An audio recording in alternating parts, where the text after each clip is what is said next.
Alright, here's the video. It's gonna be unreal.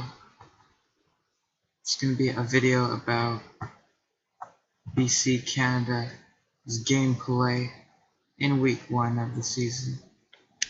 And I've gone through it and I took notes on what I'm gonna talk about. And basically it's gonna be going through the game at different parts and kind of stopping it and talking about what BC does and like what he could have done or like what he should have done. And I won't really be focusing on like positive things necessarily, but there was a lot of them, but I just wanted to focus on the main improvement parts, I guess. So I might be able to make this into a series if I get motivated enough. And maybe like each week I could like do it for a player. But we'll see. Anyways, either way, BC, you've been super active this week, so that's why I chose to do this for you, and I hope it helps. Just my thoughts. So, without further ado, here we go. And also, hopefully this works because I'm off full screen. So we're going to start off here with BC Canada just being awful, right? Yeah, that's all his bad there. As you can see, I laid down a great block, and he just misses it. What can you do? Okay, let's see where first clip is at 623. Okay, here we go. We got BC Canada on re. He's got the flag, but wait. Oh, we don't have regrab. BC, you throwing? Not so sure about this one here. I think I would have waited by a boost. Instead, you're gonna lose the regrab chain, but it's pretty obvious. I think you knew that you screwed up on that one. But yeah, it's gonna be a general theme. I'll talk about the themes at the end. And one of the big themes was a lack of patience this week. It kind of looked like you were a little nervous about your first like minors game, and like yeah, you weren't settled in as much. So hopefully that will improve. Next here we have the power-up fighting, and this happens a couple times where you kind of screw over yourself by how you position for it. So however you position for it, you kind of got double teamed into the wall. So there's a couple things you could have done. One of which is you have the position here, so you could have positioned towards the left and tried to sandwich between. Or another thing is if you were even farther to the left, you could have pulled off for the grab like Bam got there. But what I think I would have done is I would have tried to sandwich them like you're playing OD. Yeah, so just rotate to the left there, and then that gives you the option to go for the grab as well. And then here, we got a rolling re, and yeah, this one's definitely a thinker. And to make it worse, watch this. Oh, at least there's gonna be a boost for EPIP, right? Oh, oof. So yeah, you know, what can you do? Let's try to give the flag to the rolling re, I suppose.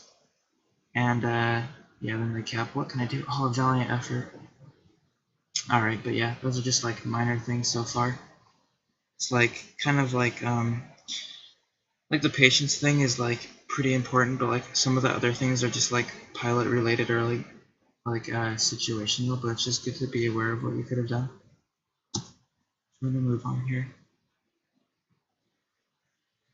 Okay, this part was pretty interesting, I thought, and actually anybody can take notes on this. So you notice you're gonna fight for the mid pup here, and you have bombs and 2P doesn't. But 2P still wins the pup, which shouldn't happen. Let's take a look at it again. So as soon as you have bombs, you're the one that's threatening. You should be the one fighting straight at the mid pup, because 2P, he doesn't know here if you're going to be going for the bombs or if you're going to go straight for the pup, so you have that advantage over him. But by hesitating, by kind of going to bombs and then kind of pup, no, he was able to just body you. Like, you have no risk just fighting him straight up for the pups at mid, and then if you can't like get it, if he's bodying you, then you can move towards the bombs. But yeah, you should be fighting at mid at the very start, if that makes sense, because you have the advantage there. He doesn't, so you should be taking advantage of that because he can't predict what you're gonna do. So that's good, I guess. Okay, let's see. Next we have a play at 408. This is where you're gonna be on re, and it was just another patience thing. So you're sitting here at the bot boost, and McNurdy's coming back at you, but I think you got a little nervous or something because you boosted before he was even at you. And because of that, he was able to just stay top and easily contain. So if you had waited till he got a little bit closer to the boost, not only would the top boost have spawned by then, but he would have been out of position.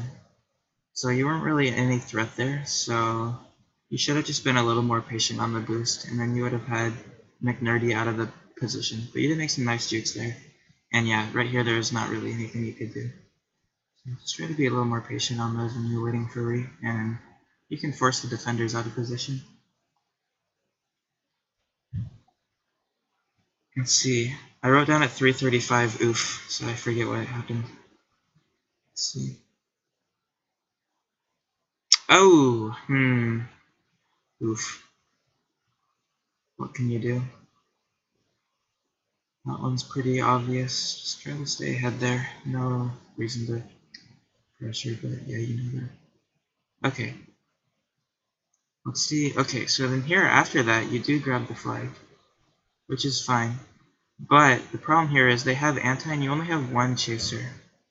So there's not really any urgency to, you're just like trying to get ahead, but I think there wasn't as much of an urgency to get ahead there. Like they're out as well, like you're not gonna go in for the cap, you're not like past 3 or something and that's the last guy. So there, if they're gonna play anti like that, then you can't really be getting soloed. Like, you should just go to the power-up area and just like duck under the spikes or something because there isn't that much of an urgency to get ahead. So yeah, it kind of helped them to get reset. So maybe you could have just, yeah, gone to the power-up or just kind of chilled out for a sec until you force them to chase you. Let's see, moving along. Okay, so here, you're on regrab and pups are spawning. And they're gonna die, they're just kissed. And so they have 2 spawning, but for some reason you decide to grab. I know you're still close to the flag at that point, but I would have gone for the power up right away. So yeah, they just kissed. You know that their flag is not coming in after this kiss here. Their flag is not coming in, so you don't need to worry about staying on re. And you could have easily gone to that pup, and then you would have been able to get that, and then still probably have gone back for the grab. So I guess it's important as soon as, especially if you see people spawning and pups are spawning, and you see a kiss, you're basically free to leave regrab and get to that pup, because there's no way for them to get back over there in time to like nub you or anything. So yeah, that just could have helped it. Like it didn't really hurt that much, but it's just something pretty easy that you could have done, just like minor. It's like the main thing is like you never made like any like crucial mistakes other than that one on the right side where you overcommitted and let them pass through top. That was like the only thing that like directly led to a cap, but like all the things that they kind of like add up and could have helped us. So they're just like, yeah, little things. Also here, rip. It's actually tragic. Whew. Yeah, rip you. 0 caps, what can you do? Okay. This is the last one for pilot coming up. So, okay, yeah, this is just where you were spawning and you kept playing anti even though I grabbed and died. And you kept playing anti for like really long, and yeah. Maybe you don't play with sounds on, I don't know, because I sometimes forget, but like as soon as you even hear the grab, you should probably be heading off anti. And especially once you see somebody else even spawning at all, you gotta be out of there. That could have led to a cap, but luckily we got lucky. So just like quicker decisions there to get ahead. But you did play anti a lot, I noticed. Just for like a little bit, you played anti when you were spawning, and that was good, and it helped us to get reset. Also, under solo right there. But yeah, so that's basically all I have for pilot. So basically, just to recap, we're talking about how we're sitting on boost and base and waiting for regrab a little bit more, even if you have somebody charging at you. You can afford to be a little bit more patient and wait till they're putting themselves out of position before you make a move. And like the same thing, even if you're like, oh, I'm in their base, like I want to get out of there. If they're gonna just play anti and chase with one person, there isn't that much of an urgency because the bases are so big on pilot. There isn't a huge urgency to get to the other side like right away unless you're past. Like if both flags are out, like you can just hold on that side. Like that's totally fine as long as you're not super close to the flag, and in that power up corner you're really not. So don't try to do too much, I guess. One of the most valuable things you can do as a flag carrier is to give your team some more time, because obviously when you're holding and they're not reset, like it gives your team time to catch up. So holding even in like not the best spots is fine.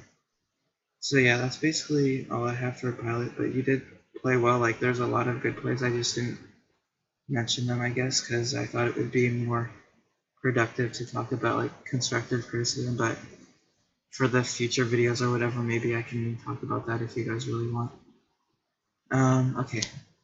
So next we're going to move to Rush, and there isn't that much on Rush because the half that BC played was one where we only won 1-0, and basically the flags were out all game, so there wasn't like a whole lot of opportunities for things because you were holding super well, and just other than that you were on regrab, so it won't be as much for this one, but there's still some important things to look at.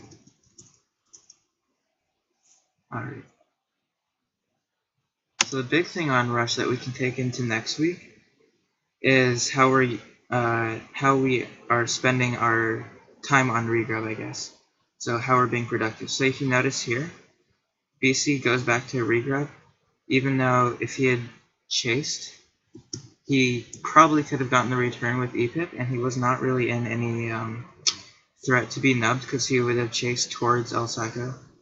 So if you notice here, after I get the flag, if BC and EPIP have both chased the same way, Bam was on anti, and we probably would have gotten reset. So that's like a common thing that happened a lot on Rush, is if there's any chance like to get a return using regrab as a chaser, that's so valuable. And because yeah, like it's so chasey obviously, so like you're gonna have to kind of like push back your pride, and like you're gonna risk getting nubbed, but like if you play it right, you're not gonna get nubbed. But if you can get the return, it's so worth it. So yeah, just like let's make sure we're playing pretty aggressively on regrab on these chasing maps. That's for everybody. Moving on. This part isn't like that bad, but BC here, he tries to go for the pup kind of, and it allows McNerdy to cover the lane top, not let him cap, and get the pup. So, and this can be, like this wasn't that bad of an example, but it happened like really bad with other people other times, where you get greedy with the flag and you think you can get the pup because you're there like 5 seconds before, 10 seconds before. But it allows the defenders that are chasing you to not only like be in decent position, but also to fight for the pup. And one of the benefits to having the flag out during pups is that we have to force them to choose one or the other.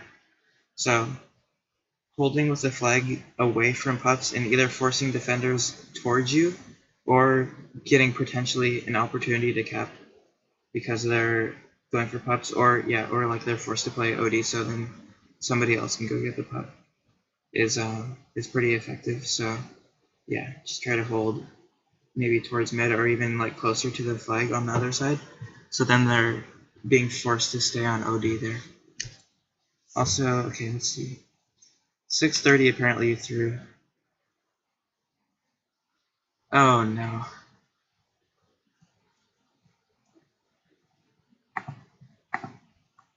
Wait, how do I do this?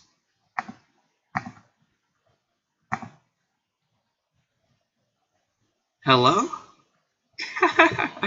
Oh my good. Okay, well, enough of that one. Alright. Just have a couple more things. Like I said, Rush is kind of boring in that regard. Okay, yeah. So this part is just like a general thing for every map. It goes back to the patient thing. So you're going out bot here, and you're on their side, which isn't too bad, but for some reason you try to force it through that lane. And El Saco is easily able to get you there. So there wasn't both flags were out, so there wasn't really a huge urgency. As you saw El Saco, I think you could have turned around. Beast Mode wasn't really that close behind you. Can you watch it one more time? Beast Mode really wasn't that close behind you. And yeah, so you could have easily just cut back, I think. So unless it's super urgent, yeah, you definitely could have cut back to the left here after you saw him. So just try to be more careful with that, because dying so quickly and we didn't really have regrab, they almost got a cap here, but luckily you could carry. We did play anti, which is really good here, so we got reset, I believe. So yeah, just try to be a little bit more patient unless it's an urgent situation. Just a general thing. The final thing here is just another pup fight thing. When you're going for the bot pup, you kind of box yourself in again against the corner. And if you had rotated it around, you would have been able to pull off for the grab. Luckily, Bam was able to do that. But you wouldn't have won the pup without me coming down there at the last second, because especially when it's 2v1, they're easily able to push you against that corner. So just try to focus on being in a position where you actually have options, even if it's not getting the pup, which is pretty hard 2v1. At least you have options to do something else more productive instead of just getting bodied. And if they get a tag pro, you can get away too, instead of just getting killed. So yeah, that's basically all I have for you on these ones. I definitely think that you did really well. You basically you definitely had 2 sure caps that you just barely missed. So in 20 minutes, that's pretty good for your first weekend minors for sure. And just not a lot of practice and everything, and just yeah, just your first time. So I'm not mad at you getting 0 caps or whatever, or not playing well or losing, whatever. I thought it was really good, and I'm definitely glad that you got in for 20 minutes here this week, and we'll just keep practicing, working on it. And yeah, that's basically all I have for this video. I hope it's helpful, and like I said, maybe I can do this for some of the other players each week. I think it would be kind of cool to focus on somebody. But the problem is, if people get 40 minutes, oh boy, it's going to be grueling for me. But what can I do? I guess I'm just an Unreal captain. Alright, I'm going to stop rambling. Yeah, that's the video. GG, good week everyone. Looking forward to next week.